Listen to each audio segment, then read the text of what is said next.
Welcome to the infamous edition of the Headstones and Microphones, where we use AI to step into the past through a researched first-person simulation done through creative storytelling of history's most infamous people.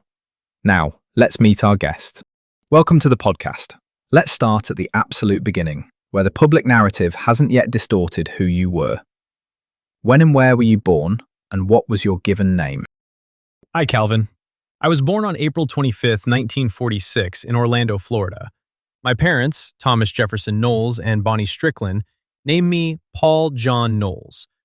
That is where it all started, long before the chaos began. What was your hometown and home life like as a child? I grew up with 4 siblings, and my home life was extremely fractured right from the start. My family couldn't keep things together, so I spent much of my youth bouncing around between different foster homes in Jacksonville, Florida. It was a very unstable upbringing, and without any real roots or a solid family structure, I started drifting and finding trouble on the streets of Jacksonville very early on. Was there a story behind your name or a nickname that stuck with you? In my personal life, I was just Paul. But once my cross-country crime spree made national headlines in 1974, the media branded me with a nickname that would follow me forever: the Casanova Killer. They gave me that moniker because of the charm, confidence, and smooth demeanor I used to blend into society and approach people before committing my crimes. What were you like as a child, and how many years of schooling did you actually attend? As a kid, I was rebellious and constantly acting out. I was a small-time crook long before I became a monster, stealing cars, breaking windows, and getting into petty mischief. I didn't have much patience for a traditional classroom. My behavior kept me in constant friction with authority figures, and my formal schooling was cut short because I spent so much of my youth shuffled into juvenile detention facilities rather than sitting at a desk. What's a decision that changed everything for you but felt small at the time? A massive turning point for me was when I chose to cross the state lines and take my criminal habits on the road in the summer of 1974. Up until then, I had been cycling in and out of local Florida jails, but deciding to travel across the country turned a series of localized crimes into a massive, multi-state rampage. I drifted through Florida, Georgia, Texas, Nevada, Connecticut, and Ohio, and that single choice to expand my horizon completely sealed my path. Let's talk about your early run-ins with the law. Before the world knew your name for your most infamous actions, what was your very first arrest or interaction with law enforcement? And what were the consequences? My very first major serious infraction happened when I was 19 years old. I was arrested and convicted for kidnapping a police officer. That move earned me a sentence that kept me shuttling in and out of the prison system for about 8 years, ultimately landing me in the Florida State Prison, which people locally call Rayford Prison. That was the first time the state truly locked me down. At what moment did you realize your name would never be forgotten? It was during that frantic summer and fall of 1974. I realized the scale of what I was doing was generating a quiet panic. I was evading law enforcement across multiple states, driving stolen cars, using stolen credit cards, and leaving a trail of victims. Seeing the multi-state police response scale up made me fully aware that the dragnet out for me was historic. Did fame make you more dangerous, or did it simply expose who you already were? The pursuit of notoriety was something I openly craved, but it didn't change what was inside me. The cross-country journey simply exposed the absolute lack of restraint I had. I was completely vicious and indiscriminate, taking the lives of both men and women, adults and young children alike. The freedom of being on the run didn't make me dangerous. It just unveiled the predator I had already become. Who do you believe betrayed you first? A person? Society? Or your own instincts? I think my own reckless instincts and a complete miscalculation of the people I encountered brought me down. In November of 1974, I ran into a local veteran named Duck Miller in Georgia, who ended up assisting law enforcement in my apprehension. I thought I could outrun or outsmart anyone on the back roads, but my luck finally ran out, when everyday citizens and state troopers refused to let me slip away. What was your most unique habit or a random fact about you that would surprise people?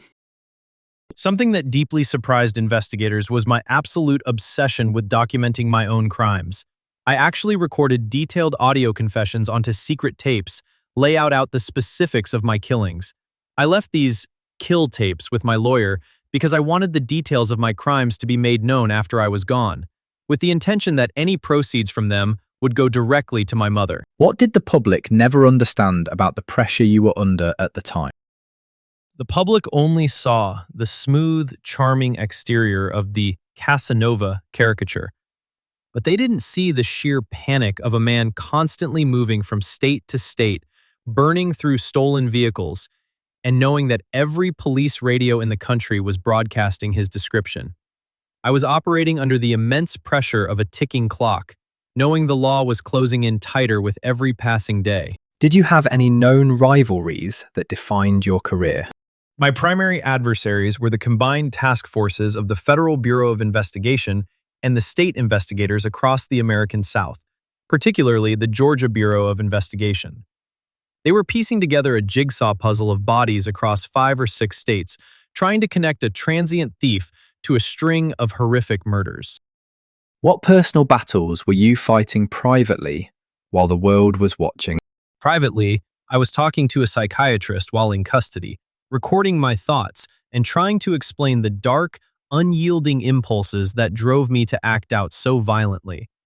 I was constantly balancing my desire for absolute infamy with the stark reality that I was completely trapped in the hands of the justice system. What was your darkest moment? And was there ever a time you wanted to walk away from it all? The darkest moment was my final capture in November of 1974. Being pinned down, handcuffed, and stripped of my mobility was an absolute shock to my system.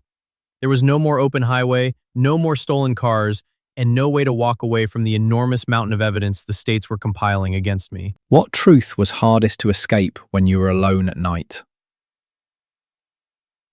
The hardest truth was that my grand plan for fame was entirely collapsing into a sordid police file. Alone in my cell, knowing that investigators were actively combing the country using my own recorded statements to count the bodies, which eventually reached 18 confirmed deaths, made it impossible to deny the total destruction I left in my wake. When the law finally closed in, how exactly were you brought to justice? Walk me through the final arrest, the charges that ultimately stuck, and the legal outcome of your trials. I never actually made it to a final courtroom trial or a formal sentencing hearing. After my capture in November 1974, I was being transported by authorities in Douglas County, Georgia, on December 18, 1974. During the transport, I made a desperate attempt to escape by grabbing a sheriff's weapon. In the ensuing struggle, a Georgia Bureau of Investigation agent fired his weapon, bringing my life to an immediate and permanent end right there in the car. What's the craziest rumor ever told about you? And what part of your story has been exaggerated the most? The biggest exaggeration was the total number of my victims. I openly claimed to have taken at least 35 lives during my rampage. While the media and the public ran wild with that terrifyingly high number, investigators across the country could only officially attribute and confirm 18 deaths to my path. What is the biggest misconception people have about your life? The misconception is that I belonged in the same breath as the celebrated monsters of my era, like Ted Bundy or John Wayne Gacy. I wanted that level of lasting historical infamy, but because my story ended so abruptly in the back of a police car before a massive public trial could take place, my name largely faded into a historical footnote compared to them. What would surprise people most about your ordinary human side? People are always surprised by how effectively I could mimic a completely normal, charming person. I met women who fell in love with me, even if just for a brief instant, because I knew how to smile, converse, and present myself as an ordinary, handsome young man rather than a transient killer. When, where, and how did you pass away? I passed away on December 18, 1974 in Douglas County, Georgia. I was 28 years old, and my life ended when I was shot to death by a Georgia Bureau of Investigation agent during my escape attempt. Was your downfall caused more by your own flaws or by the world changing around you? My downfall was entirely my own fault. It was my own violent, unchecked escalation and the foolish choice to try and wrench a gun away from a sheriff while handcuffed in a police vehicle. The world didn't trap me. My own desperate, aggressive nature is what triggered those fatal shots. What scared you more? Getting caught, losing power, or being forgotten? Being forgotten scared me the most. That is exactly why I recorded those kill tapes and left them behind. The thought of my crimes being completely erased or remaining anonymous was unacceptable to me.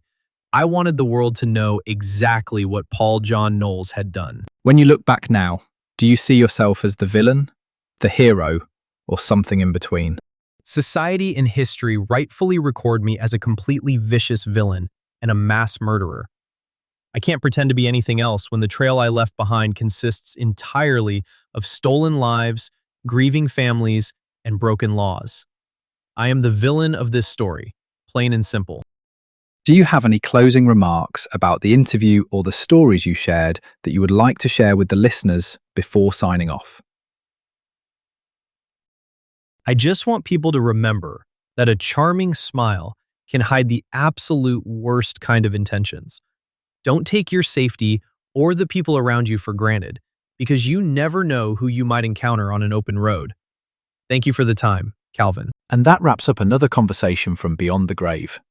Thanks for joining us on the Headstones and Microphones podcast. Remember, do better with the life you have been given and choose to do good in this life. Please help spread the word by sharing and following the pod.